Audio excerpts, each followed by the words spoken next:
کہ اس میں آواز اونچی نہ کی جائے۔ پھر سیدنا عثمان رضی اللہ عنہ کا دور آیا۔ آپ نے 29 ہجری میں مسجد نبوی میں توسیع کرائی اور تعمیر بھی نئی کرائی۔ اس میں قبلہ، شمال اور مغرب کی جہات میں اضافہ کیا۔ قبلے کی طرف ایک برآمدے کا اضافہ کیا۔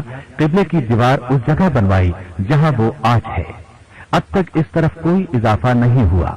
مغرب کی طرف بھی انہوں نے ایک برآمدے کا اضافہ کیا۔ سیدنا عثمان رضی اللہ عنہ کی یہ تعمیر نقش و نگار والے پتھروں سے ہوئی۔ چھت ساگوان کی خوشبودار لکڑی کی ڈالی گئی، البتہ مقصورہ کچی اینٹوں ہی سے بنایا گیا۔ سیدنا عثمان رضی اللہ عنہ کی توسیع اور تعمیر کے بارے میں مطلب بن عبداللہ بن حنطب فرماتے ہیں، 24 ہجری میں جب عثمان بن عفان رضی اللہ عنہ خلیفہ بنے تو لوگ ان سے مسجد نبوی میں اضافے کا مطالبہ کرنے لگے، مسجد کی تنگی کی شکایت کرنے لگے۔ جمعہ کے دن لوگ گلیوں میں نماز پڑھتے تھے۔ سیدنا عثمان رضی اللہ عنہ نے اصحاب شورا سے مشورہ کیا۔ سب نے اس بات پر اتفاق کیا کہ مسجد کو گرا کر اس میں اضافہ کر دیا جائے۔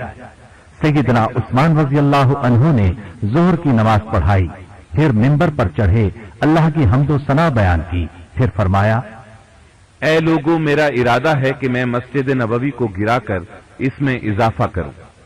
اللہ کی قسم، میں گواہی دیتا ہوں کہ میں نے رسول اللہ صلی اللہ علیہ وسلم کو فرماتے ہوئے سنا ہے، من بنى لله مسجدا بنى الله له بيتا في الجنة۔ جو شخص اللہ تعالیٰ کی رضا کے حصول کی خاطر مسجد بنائے، اللہ تعالیٰ اس کے لیے جنت میں گھر بناتے ہیں۔ اور پھر اس مسئلے میں میرے لیے عمر بن خطاب رضی اللہ عنہ نمونہ اور مقتدا ہے۔ انہوں نے مجھ سے پہلے مسجد نبوی میں اضافہ فرمایا اور تعمیر نو بھی فرمائی۔ میں نے رسول اللہ صلی اللہ علیہ وسلم کے دانا اور دانشمند صحابہ رضی اللہ عنہم سے بھی مشورہ کیا ہے۔ وہ سب اس بات پر متفق ہیں کہ مسجد کو گرا کر نئے سرے سے بنایا جائے اور اس میں توسیع کی جائے۔ سب لوگوں نے اس کام کی تعریف کی اور نیک دعائیں دی۔ اگلے دن آپ نے کاریگر بلائے اور خود اس کام کی نگرانی فرمائی۔ سیدنا عثمان رضی اللہ عنہ ہمیشہ روزہ رکھتے تھے، رات بھر نماز پڑھتے تھے اور مسجد سے باہر نہیں جاتے تھے۔ آپ کے حکم سے وادی نخل میں صاف شدہ چونا تیار کیا جاتا تھا، اس کو تعمیر میں استعمال کیا جاتا تھا۔ اس نیک کام کی ابتدا ربیع الاول 29 ہجری میں ہوئی اور کام 30 ہجری محرم الحرام کے شروع میں مکمل ہوا۔ اس طرح اس کام میں 10 ماہ لگے۔